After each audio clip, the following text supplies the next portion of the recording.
बिस्मिल्लाहिर्रहमानिर्रहीम। अस्सलामु अलैकुम नाज़रीन, सुबह बखैर पाकिस्तान। आप देख रहे हैं न्यू पाकिस्तान मॉर्निंग शो। मैं हूं आपके साथ मदीहा अलमास खान।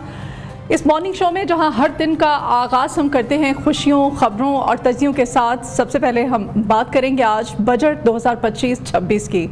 गुज़श्ता रोज़ कौमी असम्बली में पाकिस्तान की मुआशी मुस्तक़बिल का रोड मैप पेश किया गया, जब वफाकी वज़ीर ख़ज़ाना मोहम्मद औरंगज़ेब ने माली साल 2025 और 26 के लिए 17,573 अरब रुपए का जामे वफाकी बजट पेश किया।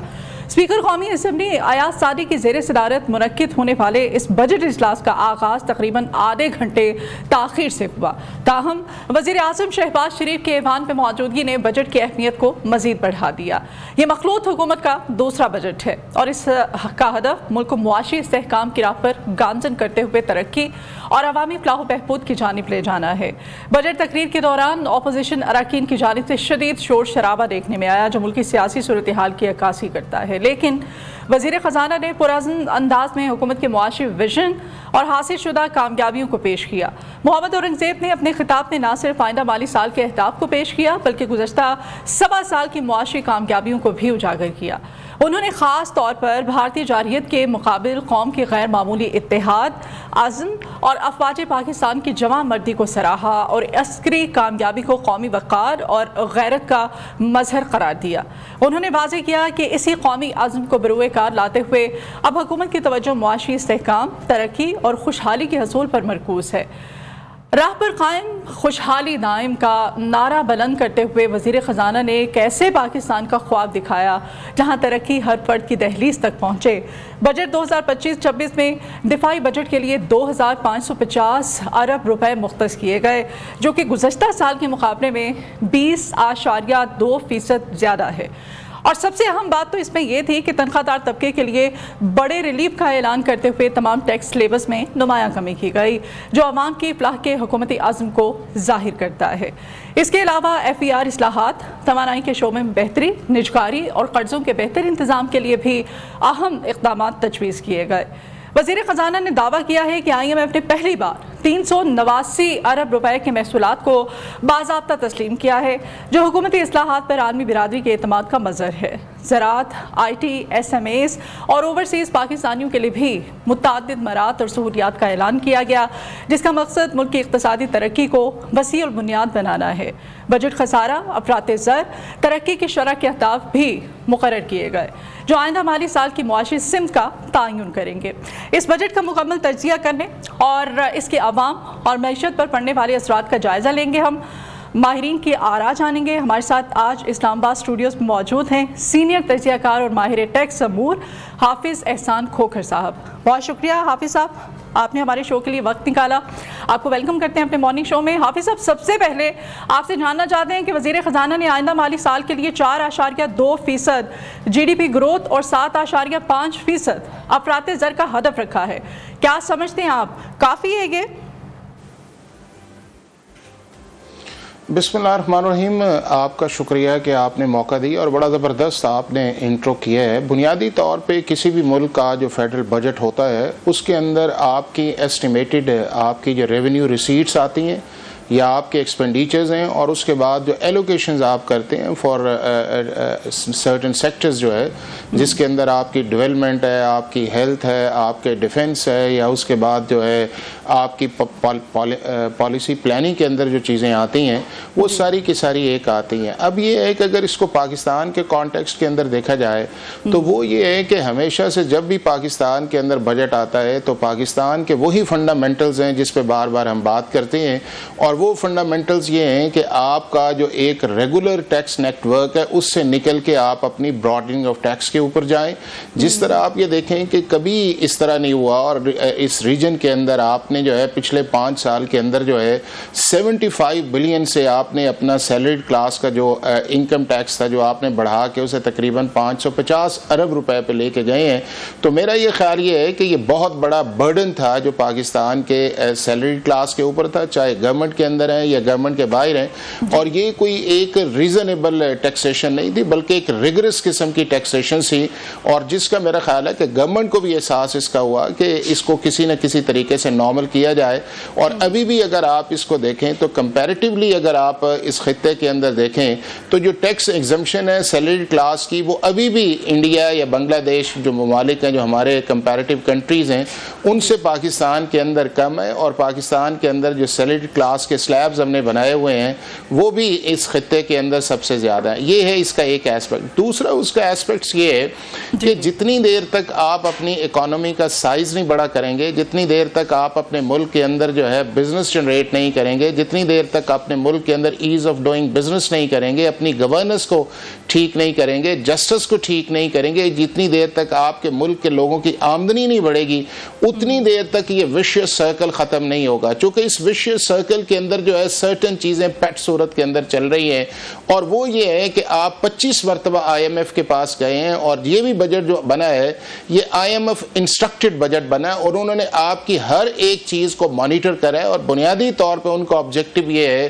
کہ آپ کے ایکسپینڈیچرز بھی کنٹرول کے اندر رہنے چاہیے جو گورنمنٹ کے ہیں، اور اس کے بعد آپ کی جو ارننگز بھی ہے ان ایکسپینڈیچرز کو میٹ کرے، چاہے اس کے لیے آپ کو جس طرح کی ریگرس جو ہے وہ آپ ٹیکسیشن کے اندر جائیں۔ اب آپ دیکھیں کہ اس کے اندر پیٹرولیم لیوی جو ہے وہ 78 روپیز سے آپ نے 100 روپیز کے اندر ڈال دی ہے، پھر اس کے اوپر کاربن ٹیکس آپ نے عائد کر دی ہے، پھر اس کے بعد یہ ہے کہ آپ نے جو دوسرے سیکٹر سے جو آپ کے انڈائریکٹ ٹیکسز کے اندر جو ہیں آپ نے ان کو ٹیپ کرنے کی کوشش نہیں کی۔ 60% سے زیادہ جو ہے وہ آپ کے انڈائریکٹ ٹیکسز جو ہیں وہ اس ملک کے اندر ہیں، سرٹن قسم کی ڈیوٹیز آپ نے لگائی ہوئی ہیں۔ اس کے بعد آئی پی پیز آپ کا بہت بڑا ایشو ہے جس کے اندر آپ کی بہت زیادہ پیمنٹ جاتی ہے۔ اسٹیٹ اون انٹرپرائزز ہیں جو 1000 ارب کے قریب، اور ہر دفعہ ہم یہ کہتے ہیں کہ ہم انہیں پرائیویٹائزیشن کی طرف چلے جائیں گے۔ پھر ٹیکس براڈننگ یا ڈیجیٹائزیشن پہ ہم بات کرتے ہیں۔ تو میرا یہ خیال یہ ہے کہ ہر دفعہ پاکستان کا جو بجٹ آتا ہے اس کے اندر وعدے وعید تو کیے جاتے ہیں کہ ہم اس کو اپنے سائز کے مطابق بڑا بھی کریں گے اور اس ملک کے اندر ایک اکنامک پراسپیرٹی بھی آئے گی، بٹ ہر دفعہ آپ جو ہیں اس ٹارگٹس کو میٹ نہیں کرتے۔ اب اس بجٹ کے اندر بھی 9 بڑے جو ٹارگٹس ہیں، جس میں ایک سب سے بڑا ٹارگٹ آپ کا ایگریکلچر ہے کہ پاکستان ایک ایگریکلچر کنٹری ہے، 25% سے زیادہ جی ڈی پی کے اندر ان کی کنٹریبیوشن ہے، اور جو آپ نے ٹارگٹ رکھا ہوا تھا 13% کے قریب جس میں آپ کی میز تھی، رائس تھی یا ویٹ تھی، وہ آپ کی مائنس گروتھ کے اندر چلی گئی ہے۔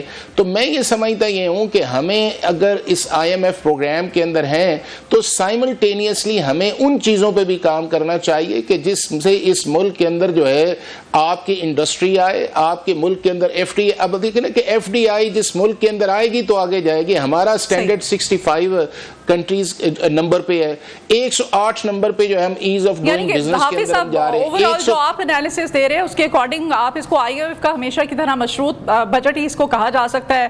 عوام بھی جو ہے وہ یہی کہہ رہی ہے، کسان طبقہ جو ہے وہ پس رہا ہے، ایگریکلچر کو اس بجٹ پہ بڑے برے طریقے سے نگلیکٹ کیا گیا ہے۔ اس طرف بھی آتے ہیں، دفاعی بجٹ کی ہم بات کر لیتے ہیں۔ دفاعی بجٹ میں 20.2% کا نمایاں اضافہ کیا گیا ہے، جبکہ وفاقی پی ایس ڈی پی کے لیے 1000 ارب روپے مختص کیے گئے ہیں۔ حافظ صاحب، کیا دفاعی اخراجات میں یہ اضافہ موجودہ معاشی جو چیلنجز ہیں اس کے پیش نظر ایک مثبت اقدام ہے، یا اس سے دیگر ترقیاتی شعبوں پر دباؤ بڑھے گا؟ آپ کو کیا لگتا ہے؟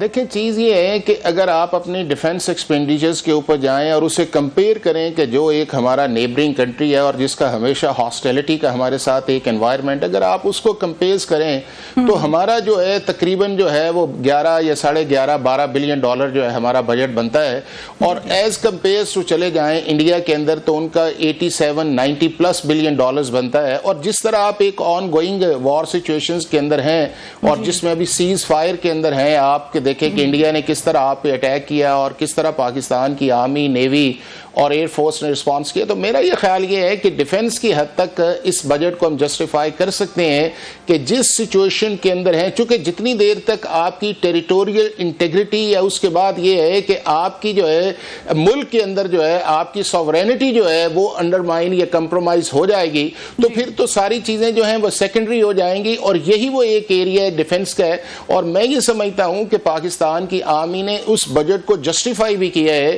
کہ ایک نامنل بجٹ کے اندر آپ نے اپنے سے 6 گنا بڑی جو عوامی ہے یا 6 گنا بڑا جو ملک ہے یا جس کی آپ ایئر فورس دیکھیں یا عوامی دیکھیں اس کو جو ہے شکست فاش تھی ابھی ریسنٹلی جو آپ کے سامنے اپریل مئی کے اندر آیا ہے.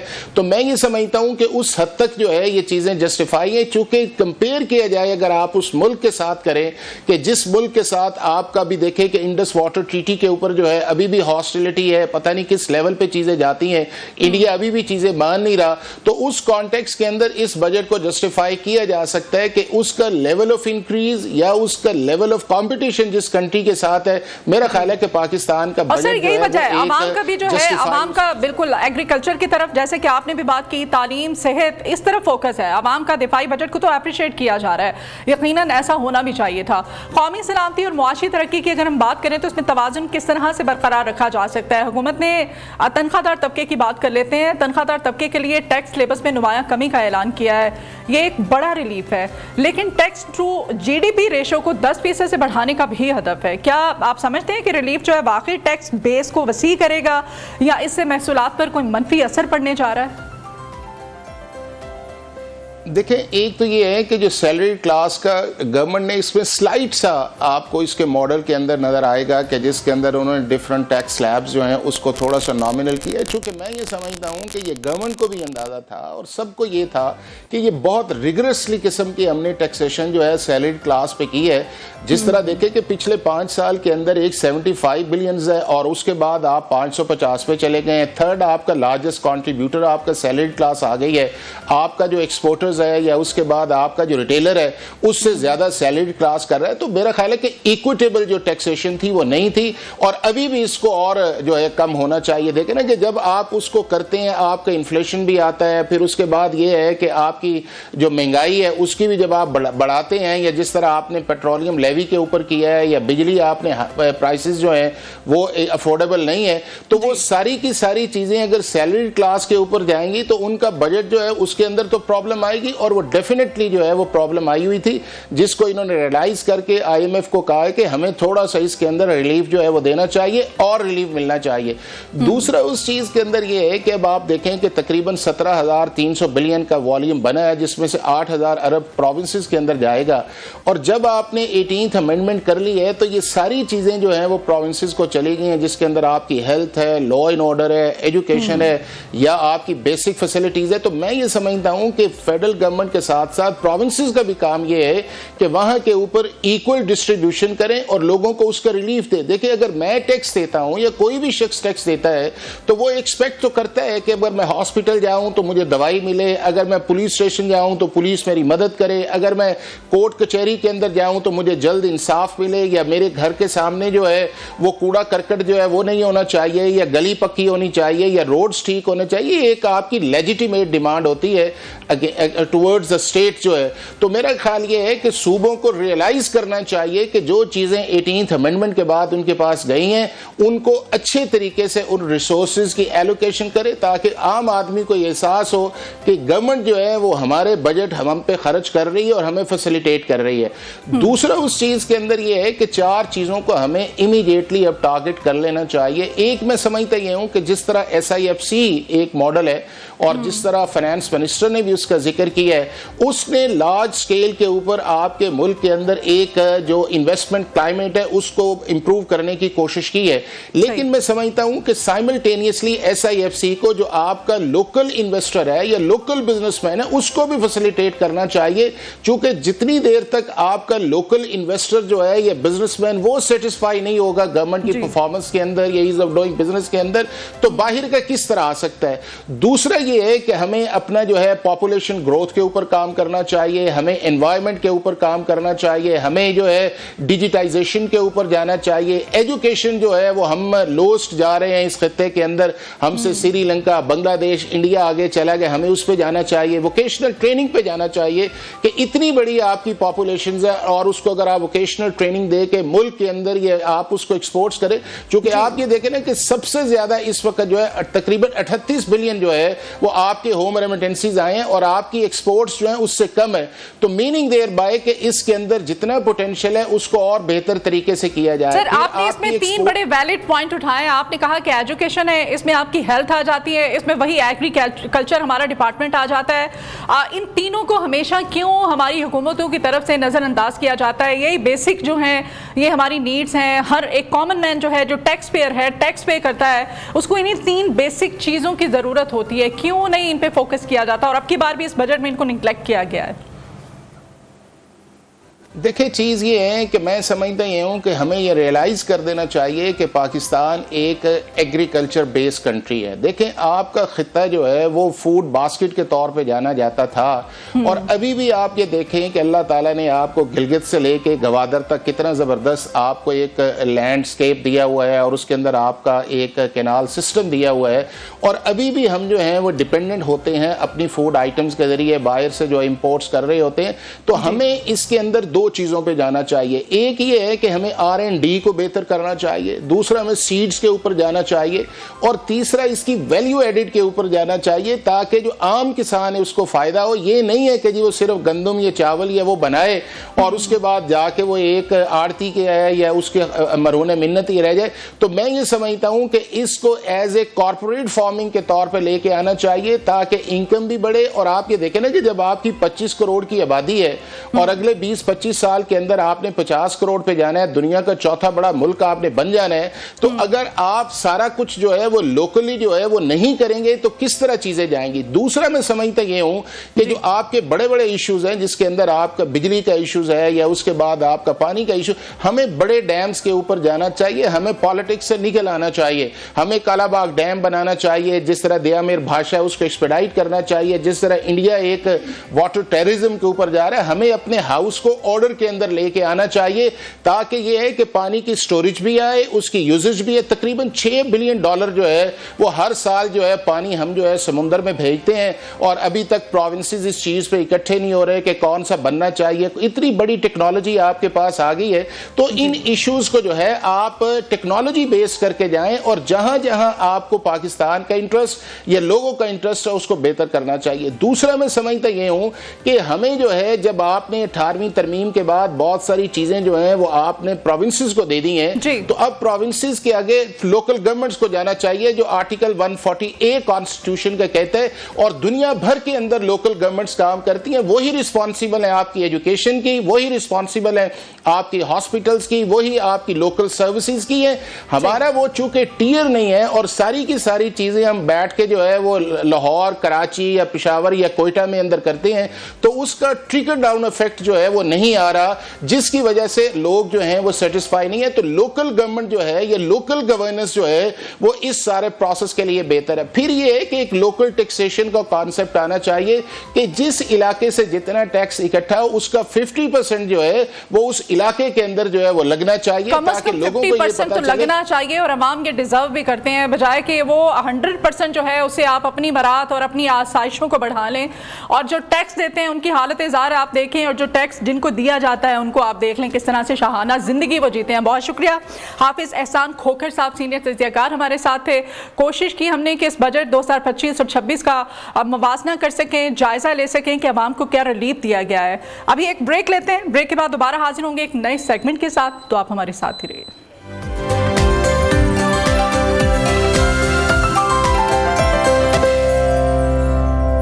Welcome back in new Pakistan. اور ابھی ہم بات کریں گے رواں برس عید الاضحیٰ پر ایک منفرد اور قابل غور رجحان سامنے آیا ہے. ایک ایسا رجحان نہ صرف معیشت کی عکاسی کرتا ہے بلکہ ہماری سماجی اور مذہبی روایتوں پر بھی ایک سوالیہ نشان لگا رہا ہے. پاکستان ٹیزرز ایسوسی ایشن اور مویشی پال کسانوں کے مطابق 2025 کی عید الاضحیٰ پر تقریباً 6 لاکھ سے 10 لاکھ کم جانور قربان کیے گئے ہیں. یہ وہ عید ہے جس پر ہر سال لوگ محبت, ایثار اور عقیدت کے ساتھ قربانی کرتے ہیں, مگر اس سال حالات کچھ اور ہی کہانی سنا رہے ہیں. पाकिस्तान टीचर्स एसोसिएशन के अदाद शुमार के मुताबिक इस ईद पर मजमूई तौर पर 69,70,000 जानवर कुर्बान किए गए। इनमें 30 लाख गाय, 34 लाख बकरे, 4 लाख भेड़ें, 1 लाख ऊंट शामिल थे। बज़ाहिर ये तादाद बड़ी लगती है, लेकिन गुज़श्ता साल के मुकाबले में इसमें नुमायां कमी वाक़ई हुई है और इस कमी की सबसे बड़ी रीज़न महंगाई और आवाम की कमज़ोर होती हुई क़ुव्वत ख़रीद है।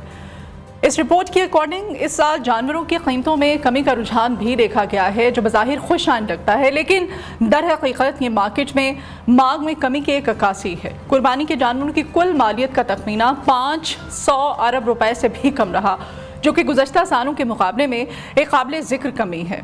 और दिलचस्प बात यह है कि जहां गाय की औसत कीमत में 25,000 से लेकर 1.5 लाख रुपए तक कमी देखने में आई, वहीं बकरे की कीमतों में उल्टा इजाफा हुआ है।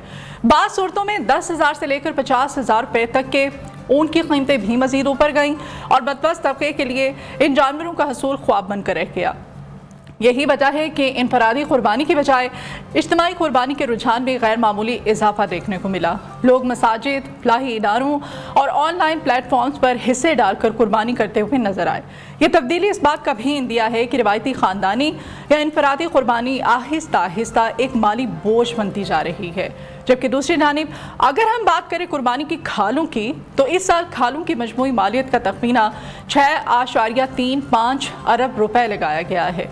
ये खुद जाहिर करता है कि मजमूई कुर्बानियों में कमी का बराह रास्त असर फलाही तंजीमों पर भी पड़ा है, जो इन्हीं खालों की मदद से साल भर के लिए फंड जमा करती हैं। और ये तमाम अदाद शुमार हमें ये सोचने पर मजबूर करते हैं कि क्या हम एक ऐसे मुआशी मकाम पर पहुँच चुके हैं जहाँ एक मजहबी इबादत भी सिर्फ मुआशी ताकत रखने वालों तक महदूद होकर रह जाएगी।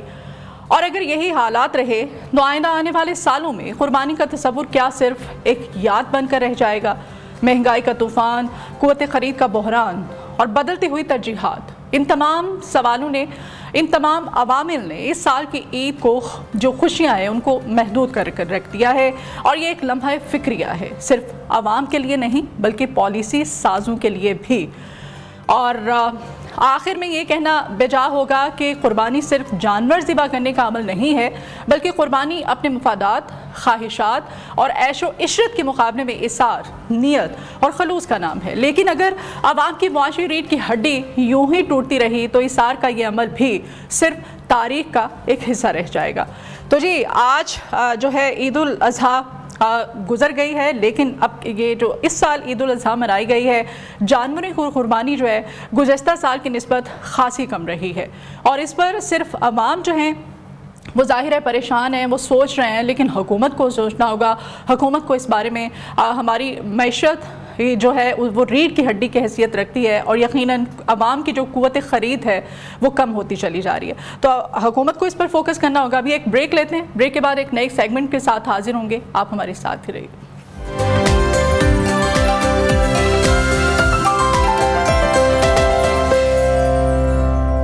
Welcome back in new Pakistan. Pakistan में सूरज अपना कहर ढा रहा है और मुल्क भर में शदीद गर्मी के लहर ने आवाम को निढाल कर रखा है। दर्जा हरारत में गैर मामूली इजाफे के बायस कई शहरों का पारा 49 डिग्री सेंटीग्रेड तक जा पहुंचा है।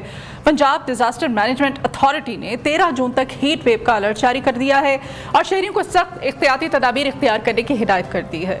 तर्जुमान PDMA के मुताबिक इस वक्त पंजाब के अक्सर अजला में दर्जा हरारत मामूल से 7 डिग्री सेंटीग्रेड तक ज़्यादा रिकॉर्ड किया जा रहा है, जो सूरत हाल की शिद्दत को जाहिर कर रहा है। लाहौर, फैसलाबाद, गुजरावाला, रावलपिंडी, मुल्तान, बहावलपुर, सरगोधा, डेरा गाजी खान और साहिवाल समेत पंजाब के कई मैदानी इलाके इस वक्त शदीद गर्मी की लपेट में है। PDMA ने खास तौर पर जनूबी पंजाब में हीट वेव की शिद्दत में मजीद इजाफे का खदशा जाहिर किया है, जहां बहावलपुर, रहीम यार खान, डेरा गाजी खान और मुल्तान जैसे अजला बुरी तरह से मुतासिर हो सकते हैं। शहरियों को धूप में गैर ज़रूरी नकलो हरकत से गुरेज करने और पानी का ज़्यादा से ज़्यादा इस्तेमाल करने की ताकीद की गई है। गुज़श्ता रोज़ डेरा गाजी खान नूरपुर थल में 49 डिग्री सेंटीग्रेड दर्जा हरारत रिकॉर्ड किया गया, जो अब तक का सबसे ज़्यादा दर्जा हरारत है। इसी तरह से भक्कर, बहावलनगर, गुजरावाला, कोटअद्दू, मंडी बहाउद्दीन और सरगोधा में दर्जा हरारत 47 डिग्री सेंटीग्रेड तक पहुँच चुका है और पंजाब के दीगर शहरों में भी यही सूरत हाल है। लेकिन ये कहा जा रहा है माहिरीन मौसमियात की जानिब से कि एहतियात बरती है। तो हमारे साथ मौजूद हैं टीम मुल्क के मारूफ मौसमियाती तजियाकार जवाद मेमन साहब। तमाम तो सूरत हाल पर उनसे हम बात कर लेते हैं। बहुत शुक्रिया जवाद मेमन साहब आपके वक्त के लिए। जवाद साहब, हमारे साथ आप आज बताइएगा कि एहतियाती तदाबीर का तो हम कहते हैं अपने लोगों को कि आप एहतियाती तदाबीर इख्तियार कीजिए, कोई उम्मीद की किरण भी दे दीजिए कि ये हीट वेव का सिलसिला जो है कब तक जारी रहेगा, मौसम की शिद्दत कब तक यूं ही बरकरार रहेगी, कोई रिलीफ जो है आइंदा आने वाले दिनों में आवाम को मिल सकता है, कोई मौसम में तब्दीली जो है रूनुमा होने जा रही है? जी बहुत शुक्रिया मदिया। देखें, बिल्कुल इस वक्त जिस तरह आपने इंट्रो में भी बताया कि मुल्क के बड़े हिस्से में जो है वो शदीद हीट वेव का सिलसिला जारी है। इसमें खुसूसी तौर पर सूबा पंजाब बहुत ज्यादा इफेक्टेड है। इसके साथ साथ जो है वो बलूचिस्तान और सिंध का भी जो है वो बड़ा हिस्सा इस वक्त शदीद गर्मी की लपेट में है। रिलीफ के हवाले से बात करें तो फिलहाल तो अगले 2 से 3 दिनों तक ये जो शदीद हीट वेव का सिलसिला है ये चलेगा, लेकिन कुछ हद तक उम्मीद है कि आने वाले वीकेंड तक जो है जहां ये इस हीट वेव की जो शिद्दत है वो कुछ हद तक उसमें कमी देखी जाएगी। तो पंजाब के बहुत ही लिमिटेड एरियाज और पाकिस्तान के जो शुमाली इलाका जाके कुछ इलाके हैं वहां पर एक कमजोर मगरबी हवाओं का सिस्टम जो है वो इफेक्ट कर सकता है। तो इसके जेर असर फिर यहाँ पर चंद एक इलाकों में हल्की फुल्की बारिशें देखी जा सकती हैं, लेकिन फिलहाल कोई बहुत बड़ा ऐसे रिलीफ नहीं होगा, खुसूसी तौर पर जुनूबी पंजाब के इलाकों में। अच्छा जवाद साहब, ये भी बताइएगा, ये जो मौसमियाती तब्दीलियां हैं, ये मौसमियाती तब्दीलियों का नतीजा है अभी जो इस कदर शिद्दत मौसम में पाई जा रही है, गर्मी की शिद्दत में इजाफा जो है रोज़ ब रोज़ वो होता चला जा रहा है, या फिर दीगर अवामिल भी इसमें कार फरमा है? देखिए, बिल्कुल सबसे बड़ा जो इसका इफेक्ट है, जो सबसे बड़ा इसमें हाथ है, वो तो क्लाइमेट चेंज मौसमियाती तब्दीलियों का ही है। क्योंकि हर गुजरते साल के साथ हम देखते हैं कि हीट वेव की शिद्दत में जो है वो इजाफा होता चला जा रहा है। स्पेशली 2015 में जो एक शदीद हीट वेव आई थी जिसमें कराची और उसके आसपास के इलाके बहुत बुरे तरीके से मुतासिर हुए थे, उसके बाद हर गुजरते साल के साथ जो है वो हीट वेव की शिद्दत में और इनकी जो फ्रीक्वेंसी है, इनकी जो तादाद है, उसमें इजाफा होता चला जा रहा है।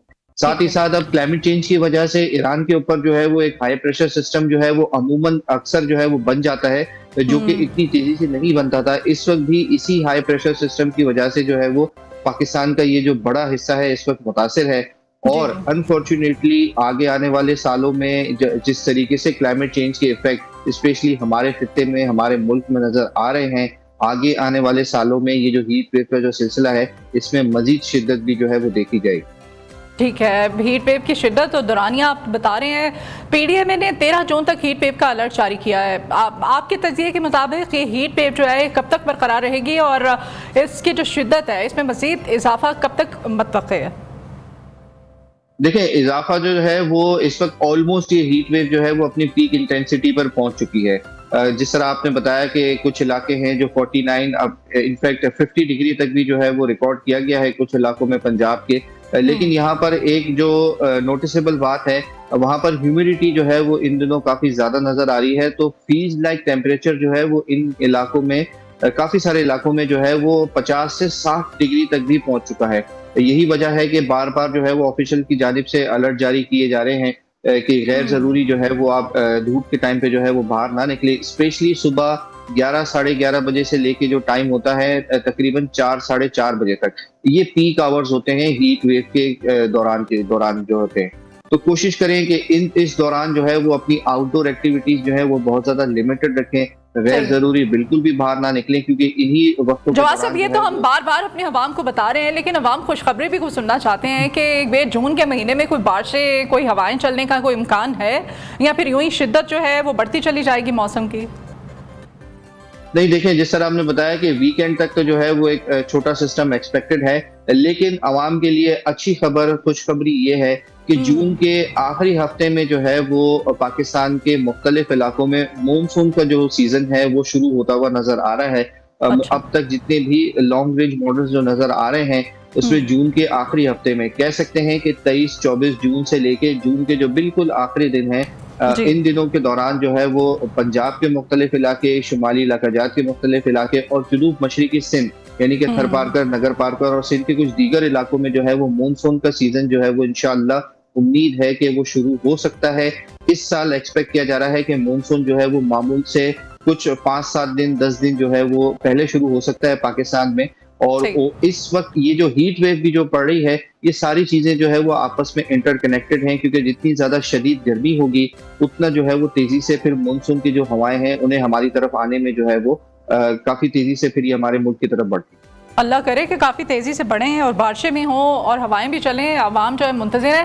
شہروں میں درجہ حرارت کا کافی فرق ہوتا ہے، مختلف شہروں میں درجہ حرارت میں نمایاں کمی دیکھی جاتی ہے، جیسے کہ ڈیرہ غازی خان میں 49 جبکہ دیگر میں 45 کے قریب بھی ہے۔ اس فرق کی کیا وجوہات ہیں؟ کیا شہری اور دیہی علاقوں میں درجہ حرارت پر فرق پڑتا ہے؟ دیکھیں یہ بیسیکلی ٹیرین کے اوپر ڈیپینڈ کرتا ہے۔ ڈیرہ غازی خان ہو گیا اور اس کے آس پاس کے علاقے ہو گئے، یہاں پر جو ہے وہ عموماً جو ٹیرین ہے وہاں پر ہواؤں کا جو فلو ہے وہ دیگر علاقوں کے مقابلے میں کچھ حد تک کم ہوتا ہے۔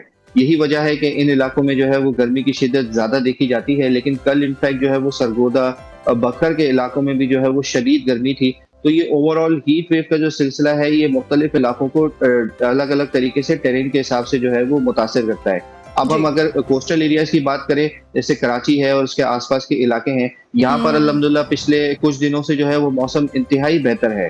یہاں پر ایسے کوئی بھی ہیٹ ویو نہیں ہے، سمندری ہوائیں جو ہے وہ فل زور سے چل رہی ہیں، تو ہیٹ ویو کا ایسے کوئی بھی ایفیکٹ نہیں ہے۔ درجہ حرارت 34-35 ڈگری کے قریب چل رہا ہے، لیکن جیسے جواد صاحب ہمارے ناظرین کو یہ بھی بتا دیجیے گا، ہیٹ سٹروک کے چونکہ بہت زیادہ ہے امکانات آج کل کے اس موسم میں، پی ڈی ایم نے بزرگوں اور بچوں بیمار افراد کے لیے خصوصی احتیاط برتنے کی بھی ہدایات جاری کی ہے۔ آپ کے خیال میں کون سی اہم احتیاطی تدابیر ہیں؟ کیا بتانا چاہیں گے ہمارے ناظرین کو؟ دیکھیں سب سے پہلے تو غیر ضروری جو ہے نا وہ دھوپ کے ٹائم پہ جو صبح کے جو کچھ ٹائم ہوتا ہے، یہی 11 ساڑھے 11 سے لے کے 4 ساڑھے 4 بجے تک، اس میں غیر ضروری باہر نہ نکلیں۔ ساتھ ہی ساتھ اگر جا ہی رہے ہیں تو کوشش کریں کہ اپنے ساتھ جو ہے وہ پانی کی بوٹل، ٹھنڈے پانی کی بوٹل رکھیں، اپنے ساتھ کوئی ایسی ٹوپی یا ہیٹ وغیرہ رکھیں، کوئی امبریلا اگر پاسبل ہو تو رکھیں، تاکہ ڈائریکٹ جو سن لائٹ کا کانٹیکٹ ہے وہ کم سے کم ہو، اور ساتھ ہی ساتھ جو ہے وہ جوسز اور پانی کا استعمال جو ہے وہ زیادہ رکھیں۔ بچوں میں اور بڑے بوڑھوں میں ہوتا ہے کہ وہ اتنی زیادہ جو ہے وہ فوری طور پہ جو ہے وہ اس چیز کو نہیں بڑھا سکتے، لیکن انہیں ہمیں گائیڈ کرنے کی ضرورت ہے کہ جتنا زیادہ پانی اور جوسز کا استعمال کریں گے ہماری باڈی جو ہے وہ بالکل ٹھیک کہہ رہے ہیں ہم جواد میمن صاحب۔ احتیاطی تدابیر آپ نے بتائی ہمارے ناظرین کو، ہماری عوام کو، کہ کس طرح سے اس موسم کی شدت سے ہم نے خود کو بچانا ہے۔ احتیاطی تدابیر پر عمل کیجیے، کوشش کیجیے کہ غیر ضروری گھروں سے باہر نہ نکلیے، ہیٹ سٹروک سے بچیے، کیونکہ احتیاط کرنے کی بہت زیادہ آج کل کے موسم میں ضرورت ہے۔ ابھی ایک بریک لیتے ہیں، بریک کے بعد دوبارہ حاضر ہوں گے، آپ ہمارے ساتھ۔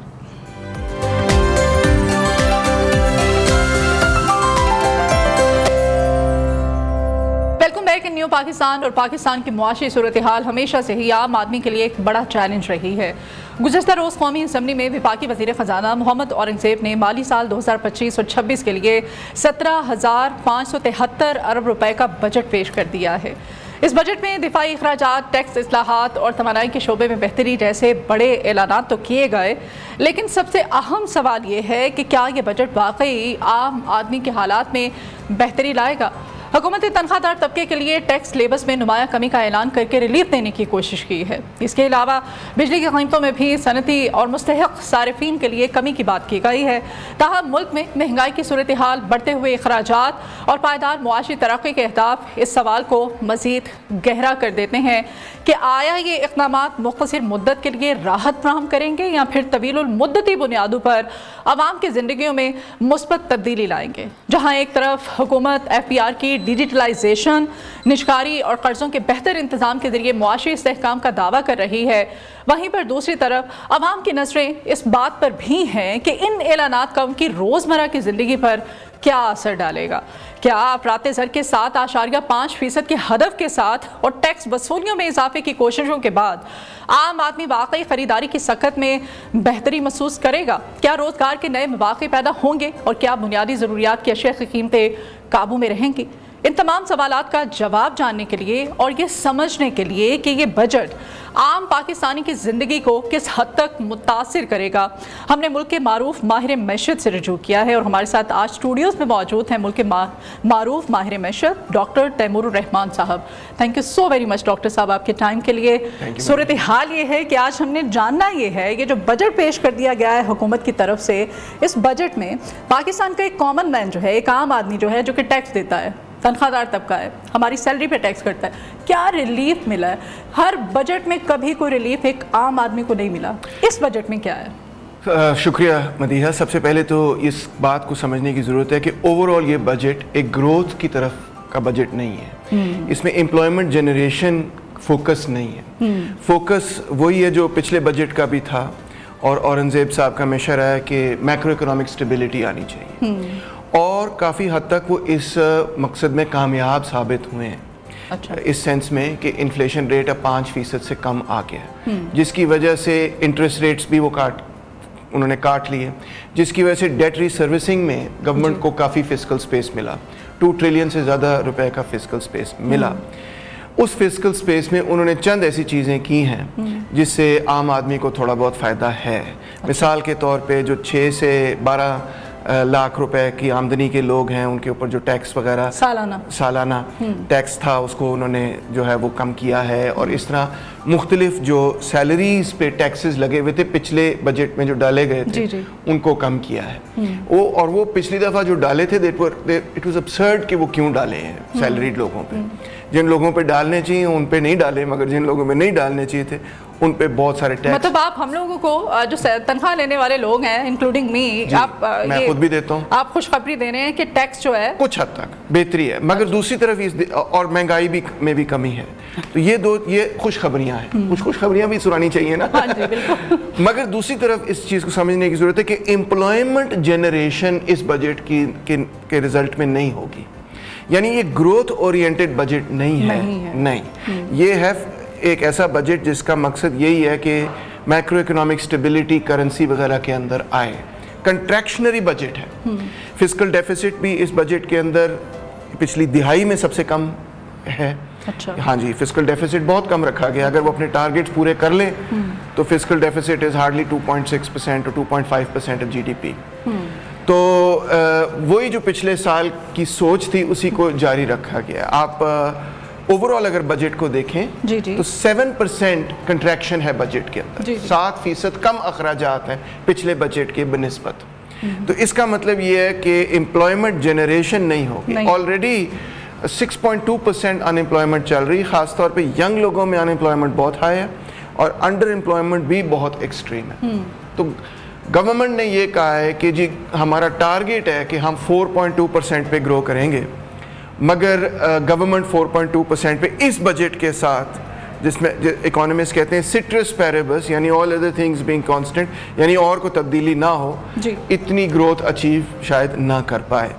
ये मेरा नुक्ता नज़र है। ठीक है। अच्छा डॉक्टर साहब, महंगाई का चैलेंज है। हुकूमत ने अफराती ज़र की औसत शरह जो है 7.5% रखने का हदफ मुकर्रर किया है। आपके ख्याल में क्या हुकूमत इस हदफ को हासिल कर पाएगी, और अगर नहीं कर पाती तो आम आदमी की क़ुव्वत ख़रीद पर इसका क्या असर पड़ेगा? ये इन्फ्लेशन को तो उन्होंने डेफिनेटली कंट्रोल कर लिया है, और ये मतलब है जिसको हम कहते हैं give the devil is due वाला मामला।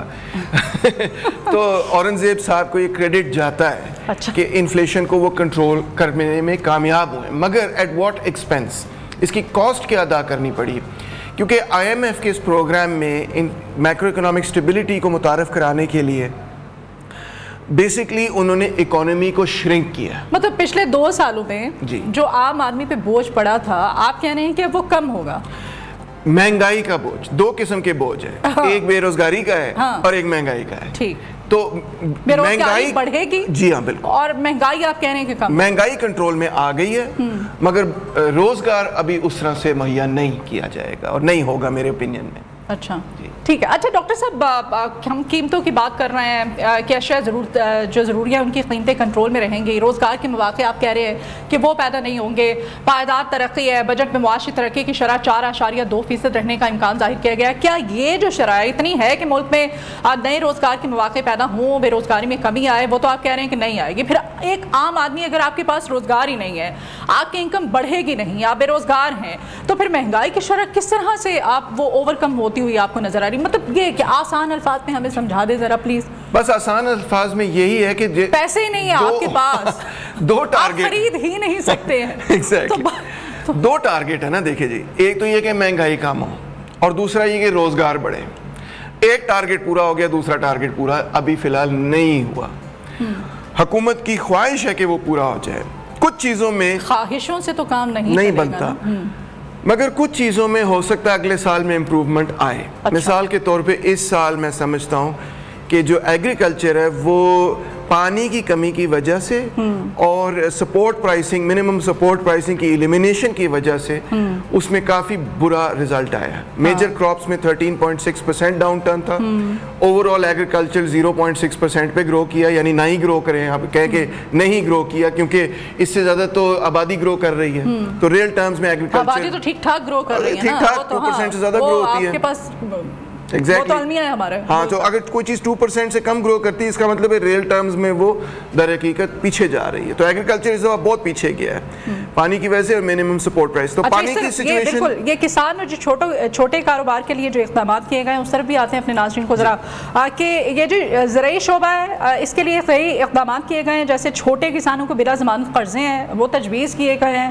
کیا یہ اقدامات آپ سمجھتے ہیں ان طبقوں کو درپیش حقیقی مسائل جو ان کو حل کر پائیں گے؟ کسان جو بیچارے رو رہے ہیں, دہائیاں دے رہے ہیں, یہ بھی اچھے, جب سے کل بجٹ پیش کیا گیا ہے نا کسان وہ سر پکڑ کے بیٹھے ہوئے.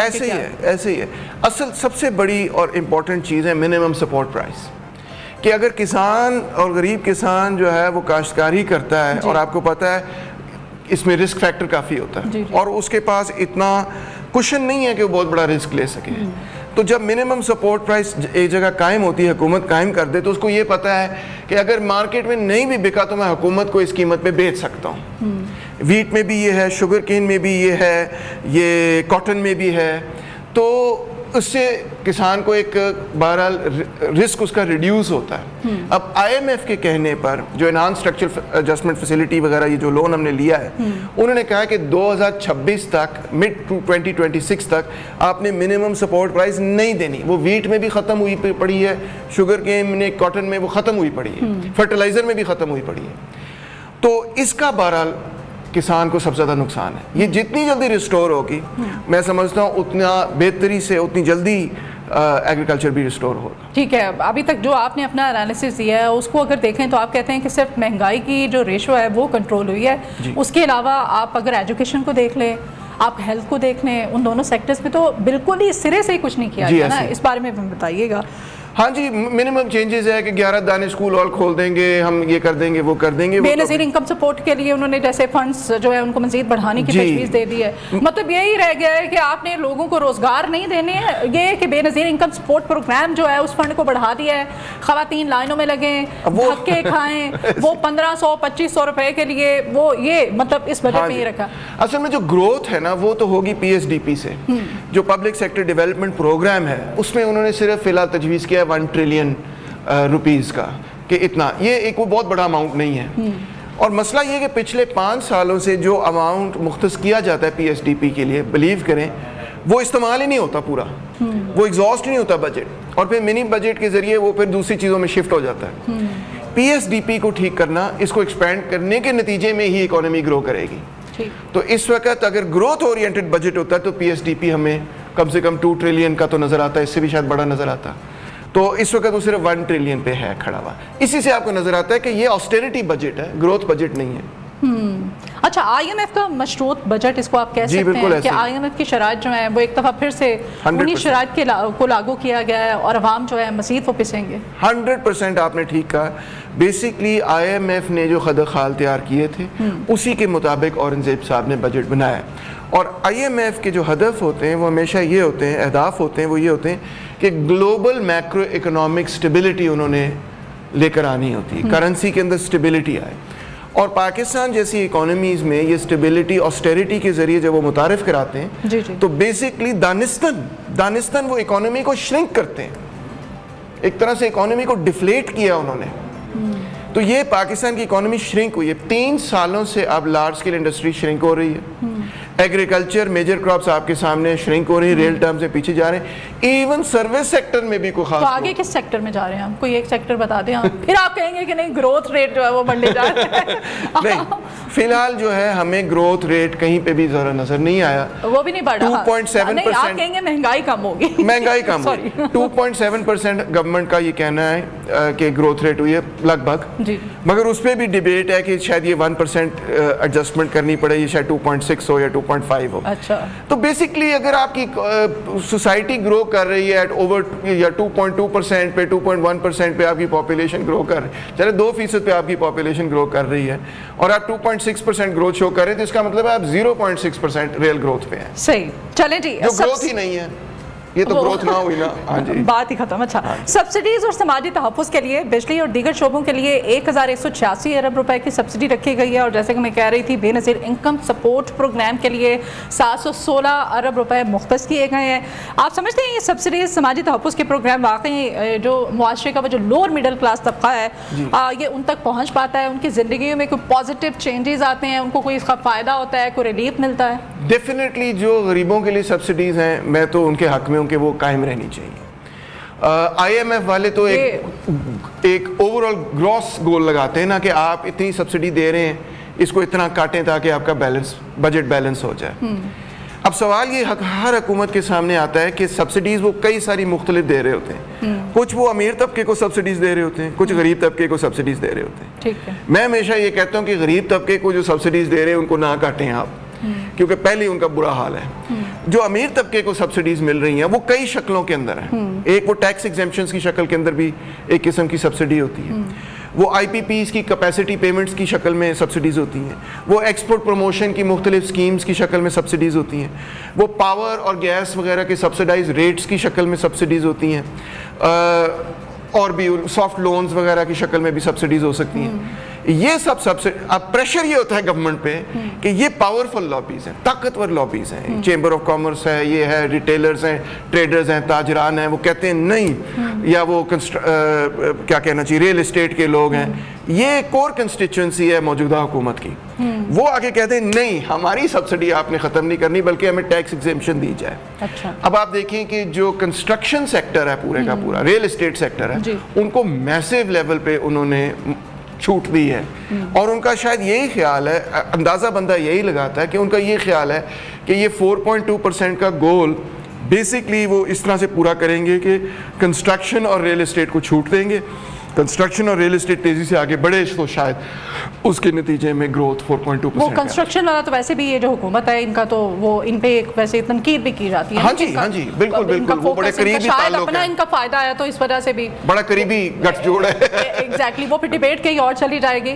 لیکن میرا بیسک, آپ چونکہ ماہر معیشت ہیں, میں ایک کامن مین کی حیثیت سے یہاں پہ بیٹھی ہوئی ہوں, میں ایک عام آدمی کی وجہ بن کے آپ سے سوال کر رہی ہوں کہ بجائے کہ آپ وظیفے دیتے پھرے, آپ یہ بے نظیر انکم سپورٹ پروگرام کو فیکٹریاں کیوں نہیں لگاتے, آپ چھوٹے چھوٹے کارخانے کیوں نہیں لگاتے, آپ لوگوں کو روزگار کیوں نہیں دیتے ہیں کہ لوگوں کو ضرورت ہی نہ پڑے لائنوں میں لگنے کی, دھکے کھانے کی. یہ تو سب سے اچھی بات ہو اگر آپ یہ کریں, مگر بے نظیر انکم سپورٹ پروگرام جو ہے نا وہ موسٹ ولنریبل لوگوں کے سہولت کارڈ آپ دے دیتے ہیں, آپ اس طرح کے مطلب یس ٹرو, مگر وہ میرا نہیں خیال کہ بے نظیر انکم سپورٹ پروگرام کو ختم کرنا چاہیے فرینکلی, کیونکہ وہ جو ایکسٹریم ولنریبل لیول ہے نا لوگوں کا, ان کو جاتا ہے, وہ ڈیفینیٹلی جاتا ہے انہیں کو ہی ہے, اور عورتوں کو اکثر جاتا ہے, آپ نے دیکھا ہے کہ وہ بیسکلی خواتین کو جاتا ہے. تو میں کس طرح جاتا ہے یہ بھی آپ, ہاں وہ تو بہت برے حالات ہیں, وہ تو اس میں کوئی شک نہیں, مگر بہرحال I am not in favour کہ اس کو ختم کیا جائے. انفیکٹ جو اکنامک ڈیٹا ہمارے سامنے آتا ہے وہ یہی کہتا ہے کہ یہ ایک سکسیسفل پروگرام ہے, اور جو موسٹ ولنریبل پبلک ہے اس کو کچھ نہ کچھ ریلیف اس میں سے مل رہی ہے. آپ نہیں سمجھتے کہ ریلیف وہ کارخانے, چھوٹی چھوٹی فیکٹریاں, وہ ان کو ادھر انگیج کر کے it doesn't have to come at this expense, اس کو آپ کریں, مگر وہ آپ کس طرح سے کریں فائنانس کہ دیکھیں جو کیپیسٹی پیمنٹس ہیں ابھی بھی وہ بہت بڑا سم ہے, اور ٹیکس ایگزمپشنز ہیں امیر لوگوں کے لیے, ان کو ختم کریں. تو that is the main thing, اس طرح سے آپ اس کو فائنانس کریں. خاص طور پہ دیکھیں آئی پی پیز کے حوالے سے میں بہت عرصے سے یہ بات کہتا آیا ہوں کہ ان کے ساتھ جو کنٹریکچوئل اگریمنٹس ہیں ہماری, اب کچھ آئی پی پیز حکومت نے ریٹائر بھی کی ہیں اور کچھ کے ساتھ ری نیگوسیشن بھی کی ہے, جس کی وجہ سے مزید فسکل سپیس تھوڑی بہت پیدا ہوئی ہے. مزید اس چیز کو پش کرنے کی ضرورت ہے. اب دیکھیں وہاں پہ ٹریلینز خرچ ہوتا ہے, ٹریلینز وہاں پہ خرچ ہوتا ہے فار نتھنگ, یعنی کہ آپ وہ پیسہ خرچ کر رہے ہیں اور اس کے عوض آپ کو کچھ بھی نہیں مل رہا, اور وہ جا رہا ہے سب سے امیر ترین لوگوں کے پاس, جو پاکستانی بھی ہیں, کچھ چائنیز آئی پی پیز ہیں, کچھ اور فورن آئی پی پیز ہیں. تو اس سچویشن کو نمبر 1 کنٹرول کریں. نمبر 2, جو امیر لوگوں کو ٹیکس ایگزمپشنز, بہت آپ کو پتہ ہے ٹیکس ایگزمپشنز جو سیلز ٹیکس ایگزمپشنز ہیں وہ 4.25 ٹریلین روپیز کی سیلز टैक्स पे एग्जेम्पशंस हैं मैसिव लेवल की, खास तौर पे पेट्रोलियम रिलेटेड प्रोडक्ट्स पे। और फिर जो इनकम टैक्स एग्जेम्पशंस हैं वो तकरीबन 800 बिलियन की टैक्स एग्जेम्पशंस हैं। इस वक्त जो टैक्स एग्जेम्पशंस टोटल हैं वो रिकॉर्ड लेवल की टैक्स एग्जेम्पशंस, रिकॉर्ड लेवल की, मतलब पिछले कई सालों में टैक्स एग्जेम्पशंस बढ़ती चली जा रही हैं और अब हमने रिकॉर्ड तोड़ दी। तो इसको रैशनलाइज करें कि व्हाई इज दिस हैपनिंग, ठीक है, व्हाट इज द एक्सप्लेनेशन कि इतनी record breaking tax exemptions, capacity payments. अच्छा, फिर एक और बहुत इंपॉर्टेंट बात मदीहा ये है कि जब भी हम बात करते हैं ना कि हमने कैपिटलिस्ट को, हमने एंटरप्रेन्योर को, हमने बिजनेसमैन को, हमने एक्सपोर्टर को इंसेंटिवाइज करना है, तो हमारा जो मैकेनिज्म है इंसेंटिवाइजेशन का उसको रीथिंक मैं समझता हूँ करने की ज़रूरत है। हम ये करते हैं, उसको सॉफ्ट लोन दे देते हैं, फिर लोन राइट ऑफ कर देते हैं, टैक्स एग्जेम्पशन दे देंगे, सस्ती बिजली दे, यानी उसको हम कैश बढ़ा देते हैं। इसके बजाय इसके कि आप उसका कैश फ्लो बढ़ाएं, हमें देखना चाहिए कि हम इंफ्रास्ट्रक्चर कैसा, वो कौन सा इंफ्रास्ट्रक्चर डेवलप कर सकते हैं जिससे ओवरऑल कॉस्ट ऑफ बिजनेस कम हो। मिसाल तौर पे ट्रांसपोर्टेशन में इम्प्रूवमेंट्स आए, ख़ास तौर पे रेल ट्रांसपोर्टेशन को आप इम्प्रूव करें। रोड ट्रांसपोर्टेशन बहुत महंगा होता है, रेल ट्रांसपोर्टेशन सस्ता है, उससे रेलवेज़ की भी इम्प्रूवमेंट आएगी। उसके अलावा आप कम्युनिकेशंस को इम्प्रूव करें, फाइनेंशियल सर्विसेज को इम्प्रूव करें, आप जो स्किल्ड लेबर पावर है, मैनेजरियल, टेक्निकल और लेबर, उसको इम्प्रूव करें। इन सब चीज़ों से प्रोडक्टिविटी और कॉस्ट ऑफ बिजनेस गिरेगी, प्रोडक्टिविटी बढ़ेगी। बजाय इसके कि अमीरों को पैसे पकड़ाई जाएँ, आप उनका इंफ्रास्ट्रक्चर उसके इर्द गिर्द बेहतर करें, उसमें एम्प्लॉयमेंट जनरेशन भी होगी, उसमें सरमायादार को भी फायदा होगा, और उसमें अमीरों को आप कर्जे दें और अमीर जो है वो फिर कर्जे माफ करवा लें, और हम लोग जो है पिछली हुकूमत में आपको अमीर तर होता जाए, पाकिस्तान में गरीब जो है वो गरीब तर होता जाए। और ये जो बजट है, इस बजट में भी ये रखा गया है। मुमकिन चैलेंजेस की तरफ आते हैं, क्या चैलेंजेस जो है इस बजट के बाद एक आम आदमी को वो फेस करना पड़ सकता है? एम्प्लॉयमेंट सबसे बड़ा चैलेंज यही है, टू फाइंड सूटेबल एम्प्लॉयमेंट। और यही वजह है कि नौजवान ख़ास तौर पे बड़ी तादाद में मुल्क छोड़ के जो है बाहर जाना चाहते हैं। सर, मुल्क छोड़ने के लिए भी तो पैसे चाहिए होते हैं ना, उसके लिए भी। और कुछ लोग तो वो राफ्ट्स में चले जाते हैं, छोटी छोटी किश्तियों में चले जाते हैं, वहाँ डूब जाते हैं, कहीं बॉर्डर इलीगली क्रॉस कर रहे होते हैं, वहाँ पे बेचारों को पकड़ लेते हैं या इवन गोलियाँ चल जाती हैं। बड़े बुरे हालात किए हुए इस तरह से। तो इस सारी चीज़ को, और ये इससे ब्रेन ड्रेन भी है और ऐसे ब्रॉन ड्रेन भी है, मतलब अच्छे पढ़े लिखे लोग भी बाहर जा रहे हैं और जो स्किल्ड लेबर पावर है, प्रोडक्टिव लेबरर्स हैं, वो भी बाहर जा रहे हैं। तो ये बहुत। अब जाते जाते आप माहिर मैशत, मैं चाहती हूँ कि एक आम आदमी जो है पाकिस्तान का, वो अपने घर का बजट जो है वो किस तरह से मैनेज करे, क्या सजेस्ट करेंगे आप? मैं यही सजेस्ट करूँगा कि सबसे पहले तो ये है कि तालीम पे प्लीज़ फोकस करें। यही वो एक चीज़ है जो कि आपको, आपके ख़ानदान को, आपके बच्चों को आगे मज़ीद जो है बेहतरी की तरफ और मुल्क को भी बेहतरी की तरफ ले जा सकती है। वैसे लोग बहुत सेक्रीफाइस करते हैं तालीम के हवाले से। बिजली बहुत बड़ा मसला है और रहेगी अनफॉर्चुनेटली, और ख़ास तौर पे आप अभी बात करी थी हीट वेव की।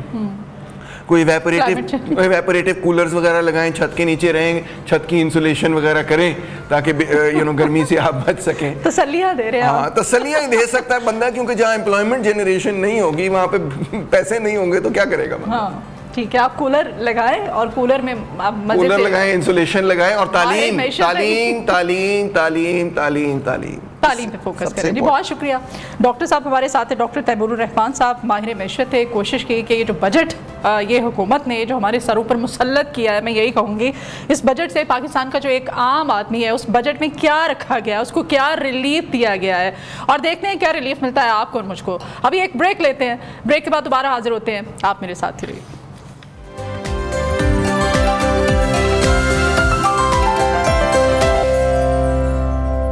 Welcome back in new Pakistan. और अभी काफ़ी दिलचस्प स्टोरी आपके साथ शेयर करते हैं। कराची से उकाड़ा जाने वाला सोलर प्लेटों से भरा कंटेनर 2 रोज़ बाद शिकारपुर टोल प्लाजा पर खाली खड़ा हुआ मिला। कराची से उकाड़ा जाने वाला एक कंटेनर जिसमें 1.5 करोड़ रुपए से ज़्यादा मालियत की 720 सोलर प्लेट्स थीं, 2 रोज़ के बाद शिकारपुर टोल प्लाजा पर खाली हालत में खड़ा मिला। ये कंटेनर जुमे के रोज़ कराची से रवाना किया गया था, ताहम हफ्ते की रात कंटेनर के ड्राइवर्स के मोबाइल फ़ोन्स बंद मिले और पीर को पता चला कि कंटेनर शिकारपुर के टोल प्लाजा पर खड़ा है, लेकिन इसके अंदर मौजूद कीमती सामान गायब था। और ड्राइवर भी लापता थे। ताजिर जब खुद शिकारपुर पहुंचा तो कंटेनर मुकम्मल तौर पर खाली पाया, जिसके बाद उसने पुलिस को इत्तला कर दी, लेकिन पुलिस ने अभी तक इस वारदात का मुकदमा तक दर्ज नहीं किया। SHO थाना फौजदारी शिकारपुर का कहना है कि ड्राइवर्स के फ़ोन खैरपुर के घुम्बट के मकाम पर बंद हुए थे, इसलिए वहीं वाक़े का मुकाम तस्वर किया जाएगा और मुकदमा भी वहीं पर दर्ज किया जाएगा। ये वाक़या कारोबारी बिरादरी के लिए बाइसे तशवीश है, क्योंकि इतने कीमती सामान का इतनी आसानी से लूट लिया जाना सवालात पैदा करता है। इस वारदात से लाखों रुपए का नुकसान हुआ है और ड्राइवर लापता हैं, जिससे शुबहात बढ़ जाते हैं कि कहीं ये कोई मुनज़्ज़म वारदात तो नहीं। ताजिर और कारोबारी हल्के हुकाम से मुतालबा कर रहे हैं कि फौरी तौर पर इस वाक़े की तहकीकात करें ताकि मुल्ज़िमान को पकड़ा जा सके और कारोबारी एतमाद को बहाल किया जा सके। इस वक्त पुलिस की कारकर्दगी पर भी सवालात उठ रहे हैं, क्योंकि मुकदमा दर्ज न होने की वजह से मुल्ज़िमान महफूज महसूस कर रहे हैं। ये वाक़या कारोबारी सेक्टर के लिए एक वार्निंग है कि कानून के निफाज में सुस्ती और लापरवाही नुकसानदेह साबित हो सकती है। हुकूमत और कानून नाफिज करने वाले इदारों पर जोर दिया जा रहा है कि वो कारोबारी बिरादरी को तहफ़्फ़ुज़ फराहम करें और ऐसे वाक़यात की रोकथाम के लिए मौसर इक़दामात भी करें। यकीनन ये अफसोसनाक वाक़या है कि एक पूरे का पूरा ट्रक जो है वो भी सोलर प्लेट से भरा हुआ ये कंटेनर है जो कि गायब हो जाता है, और फिर पुलिस को कहा जाता है कि आप मुकदमा दर्ज करें, इसकी FIR दर्ज करें, तो पुलिस कहती है कि जहाँ पर मोबाइल फ़ोन्स बंद हुए थे ड्राइवर्स के और अमले के, वहीं से उस वारदात की जो मकाम है उसका तयन किया जाएगा। ये सूरत हाल है, ये हमारे कानून नाफिज करने वाले इदारे हैं। अभी एक ब्रेक लेते हैं, ब्रेक के बाद एक नए और अच्छे सेगमेंट के साथ आपकी खिदमत में हाजिर होंगे, तो आप हमारे साथ ही रहिए।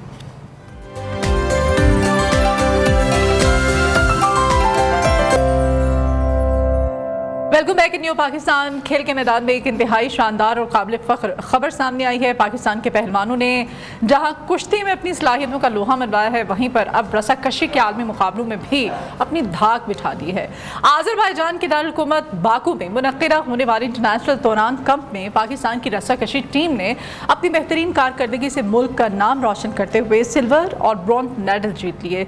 ये कामयाबी इस बात का मुँह बोलता सबूत है कि पाकिस्तानी खिलाड़ियों में न सिर्फ जिस्मानी ताकत है बल्कि मिसाली आज़म और टीम वर्क भी मौजूद है, जिसकी बदौलत वो आलमी सतह पर मजबूत तरीन टीमों का मुकाबला कर सकते हैं। 12 ममालिक के दरमियान होने वाले इस सख्त मुकाबले में मेडल्स का हसूल खिलाड़ियों की अनथक मेहनत, बेहतरीन तरबियत और आला कायदाना सलाहियतों का नतीजा है। ये पता न सिर्फ टीम के लिए बल्कि पूरी कौम के लिए बाइसे फ़ख्र लम्हा है, जो रिवायती खेलों को फ़रोग़ देने में भी मुआवन साबित होगी। पाकिस्तान ने मुकाबले में 2 कैटेगरीज में शिरकत की और दोनों में कामयाबी अपने नाम की है। सीनियर कैटेगरी में सजाद अमान की क़यादत में पाकिस्तानी टीम ने कमाल मुज़ाहिरा किया है। उन्होंने आज़रबाईजान, तुर्किया, अफ्रीका, जॉर्जिया और ईरान जैसी मजबूत टीमों को शिकस्त देकर सिल्वर मेडल्स अपने नाम किए। और सजाद अमान साहब पाकिस्तानी पहलवान हैं, अब वो आज हमारे साथ स्टूडियोज़ पे मौजूद हैं।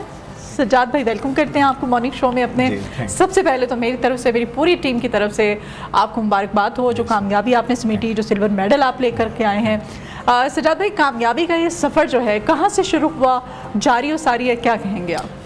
बिस्मिल्लाहिर्रहमानिर्रहीम। बेसिकली हम रेसलिंग से वाबस्ता हैं, हम कुश्ती के पहलवान हैं। अच्छा। और साथ साथ हमारी फैमिली गेम है, टग ऑफ वार में भी हम पार्टिसिपेट करते हैं हम सारे भाई।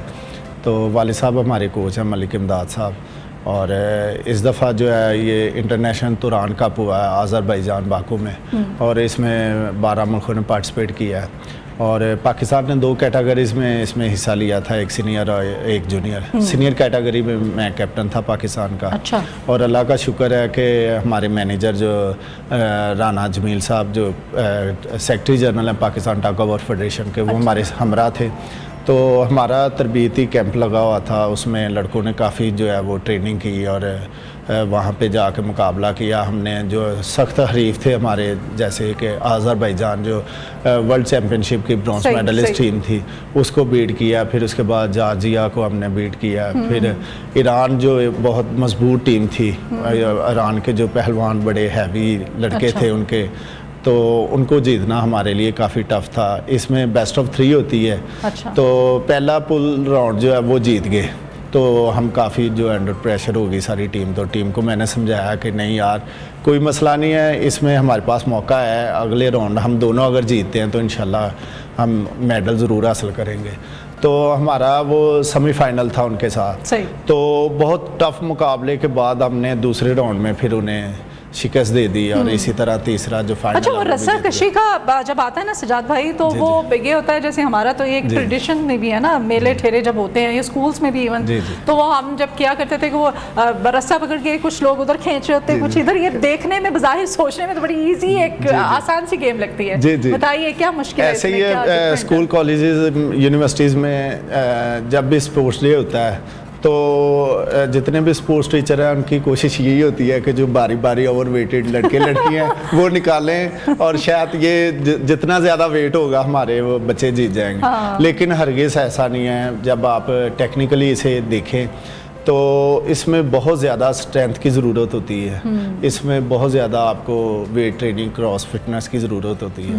फिर उसके बाद आप चाहे आपके आगे हरीफ आपसे हैवी वेट में भी है तो आप उसे टेक्निकली तौर पे जाना खेला वहाँ पे क्या बहुत मोटे मोटे पहलवान थे क्या? नहीं, ये जो है ना इंटरनेशनल जो लेवल पे मुकाबले क्या डिफरेंट होते हैं? क्या मतलब जी, वहाँ पे ये होता है कि आपके बॉडी वेट के हिसाब से मुकाबले होते हैं। हमारी जो टीम थी 6 प्लेयरों पे मुश्तमिल थी और 6 प्लेयर्स का जो 480 kg पूरी टीम का वज़न था, यानी 80 kg एवरेज आती है पर पर्सन की। तो इस हिसाब से मैनेज, ऐसे ही सारी टीमों का इतना ही सेम वेट होना चाहिए। अच्छा, इससे ज़्यादा नहीं कम हो सकता है। सही। तो फिर वहाँ पे जो है मुकाबले हमारे होते हैं बॉडी वेट के हिसाब से।